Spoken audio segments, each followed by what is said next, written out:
Singkatnya, Bapak-bapak, kepala desa, serta tamu undangan yang pada siang hari ini atau pagi hari ini berkesempatan hadir di tempat ini. Pertama-tama marilah kita bersama-sama memanjatkan puja dan syukur kehadirat Allah Subhanahu wa taala, Tuhan yang Maha Kuasa, karena atas izinnya lah pada siang hari ini kita bisa bersilaturahim di tempat ini. Mudah-mudahan pertemuan kita pada hari ini mendapatkan ridho daripada Allah Subhanahu wa taala. Bapak Ibu yang saya hormati, sebelumnya saya mau memperkenalkan diri saya dulu. Jadi nama saya Yanto, putra asli dari Manggarai Timur.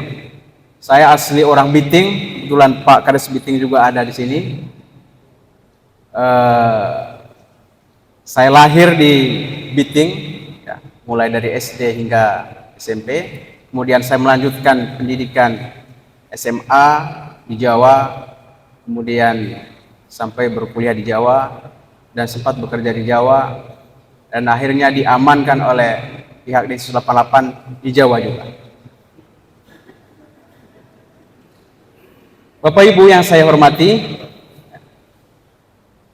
saya merupakan, ini saya tidak sedang membanggakan diri saya,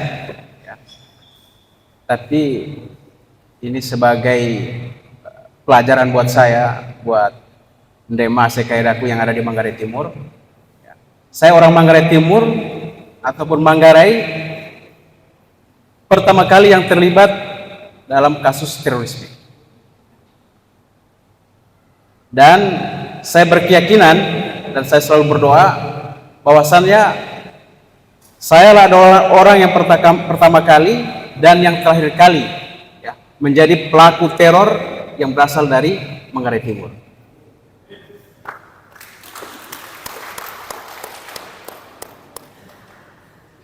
Itu komitmen yang sudah saya bangun ya terhadap diri saya, ya, kemudian terhadap Negara Kesatuan Republik Indonesia dan terhadap DMSKI yang ada di Manggarai Timur. Kenapa bisa saya terpapar paham radikalisme, ya, kemudian intoleran sampai menjadi bagian daripada pelaku teror? Waktu itu di tahun 2014, setelah saya lulus kuliah di Jawa sana, saya bekerja di salah satu perusahaan di Jawa yang ternyata notabene adalah perusahaan itu adalah milik salah satu kelompok organisasi teroris terbesar di Asia Tenggara. Kalau Bapak pernah mendengar Jamaah Islamiyah atau JI yang kita singkat itu merupakan kelompok teror paling besar ya, di Asia Tenggara. Dan dia punya keinginan dan punya cita-cita ingin mendirikan negara Islam raksasa di Asia Tenggara. Dan untuk mencapai tujuan itu tentu bukan masa saya saja. Saya 2014 baru masuk.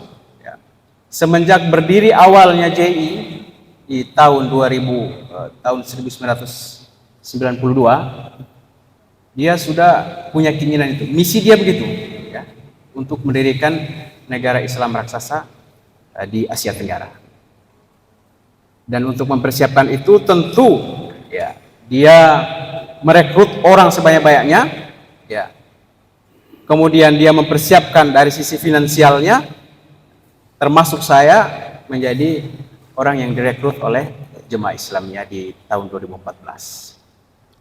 Waktu kami awal masuk dulu, ya, saya direkrut, tidak serta-merta saya diajak, ayo kita bergabung dengan Jemaah Islamiyah atau JI, kita buat ini buat itu, tidak seperti itu. Tentu dia ya memahami betul dari sisi mana kelemahan-kelemahan kita, ya, dari sisi itulah yang dia masuk kepada kita semuanya. DMSKE ya yang hadir pada siang hari ini yang saya hormati, Jadi dulu itu JI atau Jamaah Islamiyah, sedikit saya menceritakan bahwasannya di dalam JI ada 3 istilah mereka adalah mantiki ataupun pembagian wilayah, dan punya tugas dan peran masing-masing. Yang pertama adalah mantiki 1 meliputi Singapura, Malaysia bagian barat. Ya. Tugas mereka adalah menopang ekonomi serta pendanaan. Kemudian yang kedua, mantiki 2 meliputi Jawa, Sumatera, Bali, NTB, serta NTT. Itu di sini merupakan di wilayah mantiki 2 ini sebagai tempat mereka untuk merekrut orang sebanyak-banyak mungkin. Ya. Jadi wilayah kita ini termasuk bagian daripada peta Jamaah Islamiyah untuk merekrut orang. Kemudian ada juga mantiki 3 itu meliputi wilayah Sulawesi, Maluku, kemudian Filipina bagian selatan, dan seterusnya dengan Thailand bagian selatan.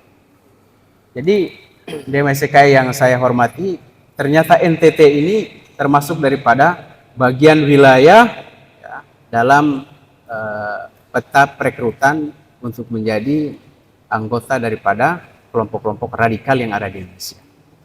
Waktu saya di Surabaya dulu, ya, ada teman saya dulu, ya, waktu saya masih bergabung di JI, yang sempat datang ke Manggarai ini, ya.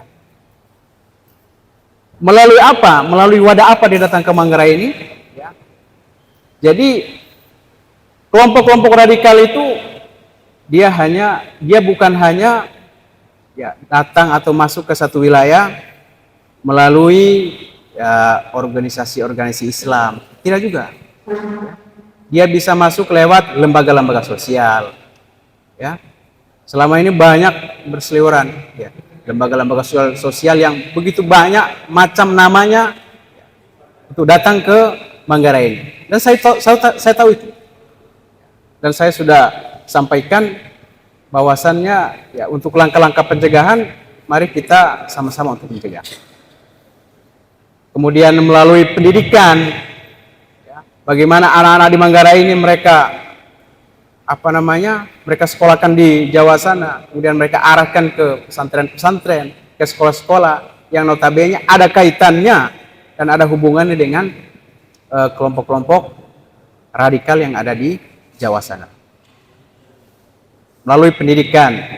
Jadi Bapak Ibu yang saya hormati, dulu semasa saya di Jawa sana, saya termasuk bagian daripada kelompok radikal ini yang tugasnya merekrut orang. Tugas saya dulu merekrut orang. Ini sedang tidak membanggakan diri saya, ya. Merekrut orang untuk menjadi pelaku teror. Yang menjadi sasaran kita adalah yaitu kampus, ya. Kemudian di lembaga-lembaga pendidikan, kemudian juga di tengah-tengah masyarakat. Terutama waktu itu yang paling gencar terjadi di Surabaya itu adalah di kampus-kampus. Bukan kampus-kampus yang ya kalau kata orang Jawa bukan kampus-kampus yang ecek-ecek. Ya, tapi kampus-kampus negeri, kampus-kampus top yang ada di Jawa sana. Ya, di antaranya adalah ada di UNER, ITS, UNESA, ya. Kalau di Malang itu ada di Brawijaya. Itu sampai ada banyak mahasiswa yang terpapar ya, ideologi radikal. Ada yang ke Jamaah Islamiyah, ada yang ke ISIS, ada yang ke Jamaah Ansarus Syariah, dan macam-macam kelompok radikal yang lain. Dan mereka mempunyai ya, kelompok pengajian tersendiri di kampus-kampus tersebut, tanpa pihak kampus mengetahui itu. Bayangkan itu, ya. Jadi persoalan pemahaman penyebaran paham radikal ya, di Indonesia ini waktu saya dulu begitu masif terjadi, terutama di lembaga-lembaga pendidikan. Kalau di masyarakat, ya di tengah-tengah kehidupan masyarakat, mereka tidak terlalu tertarik, ya, karena orang yang sudah sepuh-sepuh yang datang ke masjid, ya. Mereka buat pengajian paling yang datang yang sudah usia 50 tahun, 60 tahun, ya. Tapi yang mereka sasar adalah yaitu kampus-kampus atau lembaga pendidikan yang lain. Maka ya, Bapak Ibu yang saya muliakan, ya, untuk mengantisipasi itu, maka jangan sampai anak-anak kita yang kita kirim sekolah ke Jawa itu atau keluar Manggarai ini, ya, mereka terpapar dengan ideologi radikal. Mereka salah memilih guru. Sebenarnya mereka ingin belajar agama, cuman salah memilih guru, salah memilih teman. Begitu ada satu orang di kampus misalnya yang terpapar ideologi radikal, ya, dia mengajak teman yang lainnya, teman yang ngajak lagi, lama-lama mereka buat perkumpulan di kampus. Begitu yang terjadi selama saya di Surabaya. Tapi GMSK yang saya muliakan, dengan saya diamankan oleh Bang Adian, terutama dari Densus 88, saya patut bersyukur karena melalui perantara itulah saya bisa sadar, ya, tanpa melalui tanpa saya ditangkap dan diproses hukum, ya, kemungkinan besar tidak seperti sekarang ini, masih bergulat atau berkutat dengan dunia itu. Walaupun teman-teman yang lain, ya, sudah diamankan. Dengan saya ditangkap sehingga diajak berdiskusi, ya, kemudian wawasan keislaman kita ataupun saya dulu yang sempit itu, ya, karena kita sering berdiskusi dengan para kiai dan para ustadz yang difasilitasi oleh dari pihak Densus 88, diberi buku-buku Islam, ya, sehingga dengan itu saya bisa sadar, saya bisa menerima, ya, perbedaan yang ada di Republik ini. Karena dulu doktrin yang selalu digaung-gaungkan, ya, di Jamaah Islamiyah dulu yang saya alami, yaitu tentang doktrin jihad fisabilillah.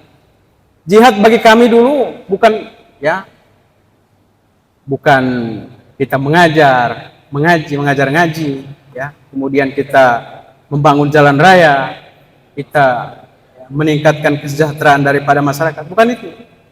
Tapi jihad dalam keyakinan kami dulu, ya, qitalul kufar idza laqitahum, membunuh orang kafir, ya, kalau kita bertemu dengan mereka. Itu doktrinnya, ya. Dan semua orang,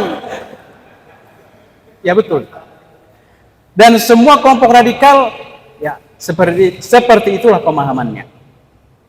Kemudian yang kedua yang selalu didoktrinkan kepada kami dulu, yaitu tentang tauhid hakimiyah dalam istilah mereka, yaitu kekuasaan politik itu, kedaulatan politik itu hanya milik Tuhan.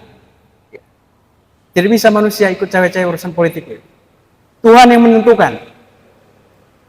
Itu bagian daripada doktrin yang sering, ya, kami dapatkan dulu waktu saya di Jamaah Islamiyah. Tetapi alhamdulillah saya sadar, ya, kemudian setelah saya diproses hukum selama kurang lebih 2,5 tahun, ya, kemudian saya dibebaskan oleh pihak Densus 88. Dan itu tadi saya punya komitmen, ya, cukuplah saya ini sebagai orang Manggarai Timur yang pertama kali menjadi teroris dan yang terakhir kali. Dan sampai ada orang Manggarai Timur lagi yang, ya, seperti saya lagi, karena begitu banyak momen yang bisa dimanfaatkan oleh kelompok-kelompok radikal ini untuk menimbulkan rasa permusuhan, mendoktrin orang sebagaimana dia memusuhi pemerintah, ya, memusuhi aparat penegak hukum, ya. Di antaranya karena kesenjangan sosial itu bisa menjadi pintu masuk, ya. Dulu sempat kami lakukan itu. Kemudian situasi daripada perpolitikan kita yang begitu panas, bisa menjadi pintu masuk mereka untuk menyebarkan keyakinan ataupun ajaran radikal yang mereka yakini. Tentu DMSK yang saya hormati, untuk kedepannya ini, kalau beberapa waktu yang lalu kita mendengar bersama bahwasannya ya, Taliban itu menang di Afghanistan. Jadi dia menguasai pemerintahan Afghanistan. Ya, itu Taliban. Sekarang berkuasa di Afghanistan. Antara Taliban dengan ya, organisasi-organisasi radikal Indonesia ini, mereka punya visi yang sama. Yaitu visinya adalah ingin mendirikan negara Islam, negara yang berbasis Islam. Kalau bahasa yang kita dengar setiap harinya adalah ingin mendirikan negara khilafah. Sama. Sehingga begitu Taliban itu menang, ada semacam angin segar buat mereka, ya, sehingga mereka punya ya, ada rasa bahwasannya saya ini sebentar lagi punya rumah besar sebagai tempat saya bernaung, yaitu Taliban, daripada organisasi radikal yang ada di Indonesia ini.